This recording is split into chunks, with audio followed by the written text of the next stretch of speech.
बिस्मिल्लाहिर्रहमानिर्रहीम अस्सलाम वालेकुम। जो लोग ये सोचते हैं कि अफ़गानिस्तान की जंग ख़त्म होने जा रही है, हकीकत टीवी की आज की ये वीडियो उनके लिए एक बड़ा सबक है। इस वक्त सूरत हाल ये है कि अमेरिका ने फैसला किया है कि फाइनल शो डाउन से पहले इतनी बड़ी जंग की जाए, इतनी बड़ी जंग की जाए कि उसकी लपेट में इर्द गिर्द के ममालिक आ जाए।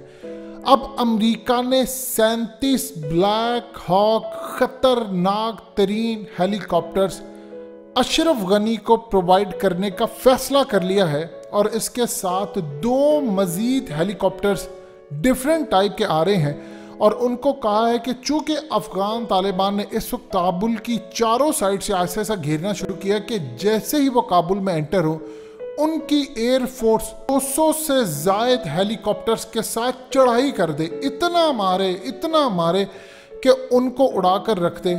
ये असल में अमेरिका का इस वक्त ग्रैंड प्लान है। असल में सूरत हाल ये पैदा हुई थी कि अमेरिका ने फैसला ये किया था। इस वीडियो की अहम डिस्कशन चलती रहेगी, लेकिन इससे पहले आप वीडियो को लाइक करें, हकीकत टीवी को सब्सक्राइब कर लें और बेल आइकन पर ज़रूर क्लिक करें कि उन्होंने एयर स्ट्राइक करना है। एयर स्ट्राइक करना है अफगान तालिबान के साथ और उनको मारना है। देखिए, अफगान तालिबान का जो मुआहिदा था वो मुआहिदा कुछ इस तरह था कि अमेरिका की फ़ौजें जब तक निकलती हैं तो तब तक वहाँ पर कोई ऐसी सूरत हाल पेश नहीं आएगी, ना अमेरिकन अफगान तालिबान को मारेंगे ना अफगान तालिबान अमेरिकन को।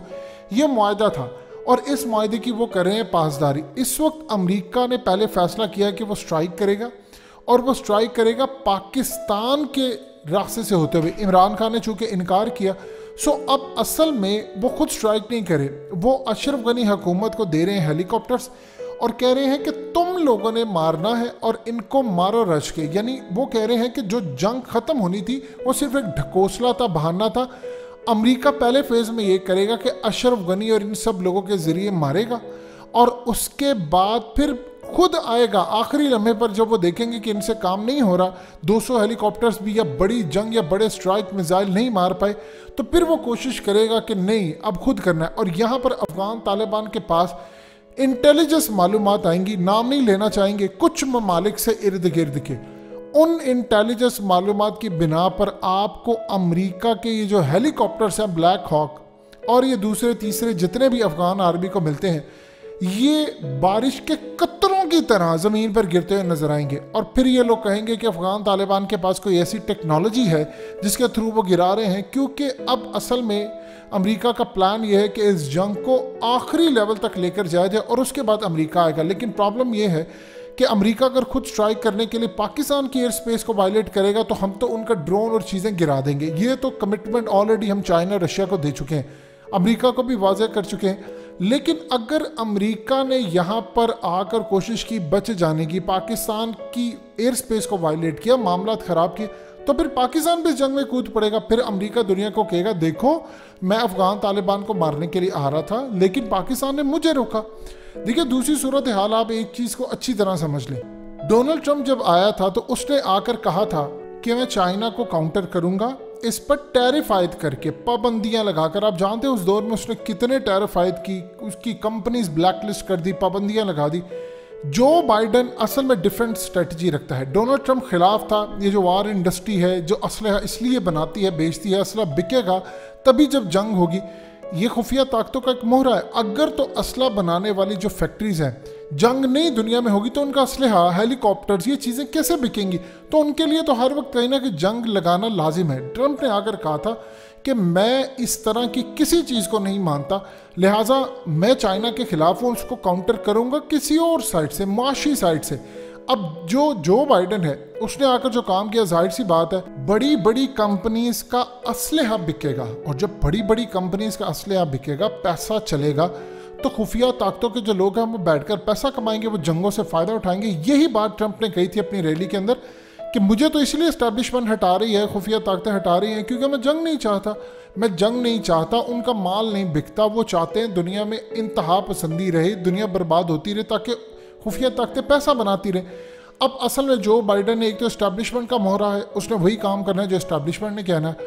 अब उन्होंने जंग की तैयारी शुरू कर दी है। देखिए, पाकिस्तान अब अलर्ट रहे, ये जंग इन्होंने पाकिस्तान के कोने कोने में लेकर आनी है। आप देखिए कि अफगान तालिबान पर एक ही चीज़ की सबसे ज़्यादा इस वक्त अमेरिका या अफगान आर्मी के पास सबसे ज़्यादा क्या स्ट्रेटजी है, यानी उसके ऊपर बर्तरी क्या है, वो है कि उनके पास एयर फोर्स है, एयर स्ट्राइक करने की कैपेबिलिटी है। लेकिन एयर स्ट्राइक करने की कैपेबिलिटी अमेरिका से ज़्यादा तो अफगान आर्मी के पास नहीं, जिनके पास F-25, F-35, F-16, उनके ड्रोन्स, उनके हेलीकॉप्टर्स, उनके स्टेल्थ फाइटर। लेकिन क्या 20 साल में अफगान तालिबान ने इनके ड्रोन्स नहीं मारे? क्या उनके हेलीकॉप्टर्स नहीं गिराए? उनके क्या 3-3 हज़ार करोड़ के जहाज, जासूसी तैयारे, महंगे तरीन क्या चीज़ें नहीं गिराई? क्या माइकल ड्रियंड्रिया को नहीं मारा?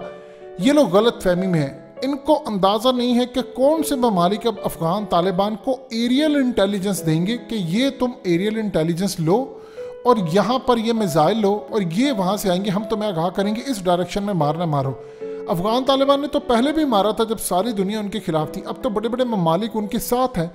अब इस सूरत हाल के अंदर अफगान तालिबान अकेले नहीं है, लेकिन ये जंग बड़ी होने वाली है। अब ये जंग असल में आखिरी मरहले में क्योंकि दाखिल हो रही है काबुल तक, तो आप देखेंगे कि बहुत सारे, देखिए अल्लाह पाक ने इनको ऐसी हिकमत अता फरमाई है कि अमेरिका ऊपर से जितनी मर्जी करता रहा मॉनिटरिंग, एयर इंटेलिजेंस, लेकिन अफगान तालिबान आखिरकार जीत गए।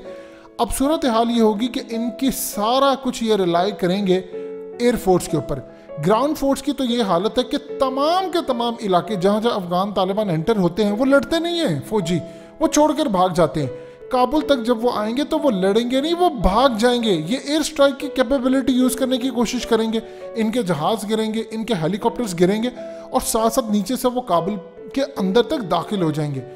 अमेरिका इस वक्त इस पूरी जंग को अगले लेवल तक लेकर जा रहा है और साथ ही उसने फैसला किया है कि कुछ कॉन्ट्रैक्टर्स को जिसने बुलाना था, जो यहाँ पर काम कर रहे थे उनके जहाज़ों या चीज़ों के हवाले से, उनको कहा है कि तुम अफगानिस्तान में रहो, तुम यहाँ पर रहो, उसके बाद हम देखेंगे कि हमने करना क्या है और इसके बाद जंग को अगले लेवल तक लेकर जाओ। ये इस वक्त स्ट्रेटजी शुरू हुई है। देखिए अमेरिका इस वक्त पूरी तरह आबोताब से ये जंग शुरू करने के लिए तैयार है। उन्होंने किसी सूरत जंग से पीछे नहीं हटना।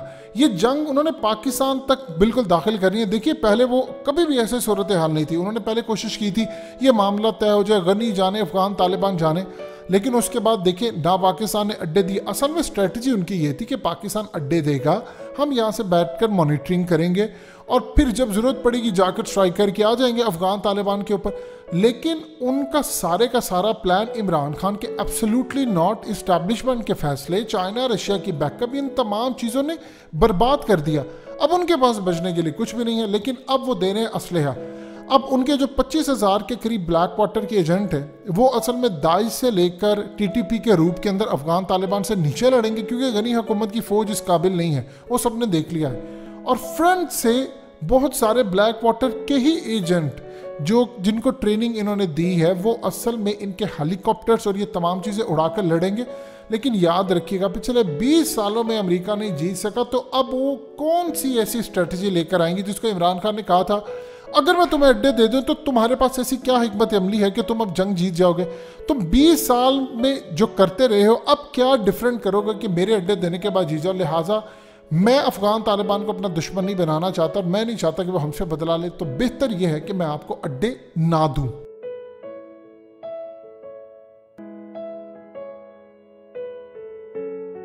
हकीकत टीवी को सब्सक्राइब करना मत भूलें, वीडियो को लाइक करें, शेयर करें और कमेंट सेक्शन में अपनी राय का इजहार ज़रूर करें।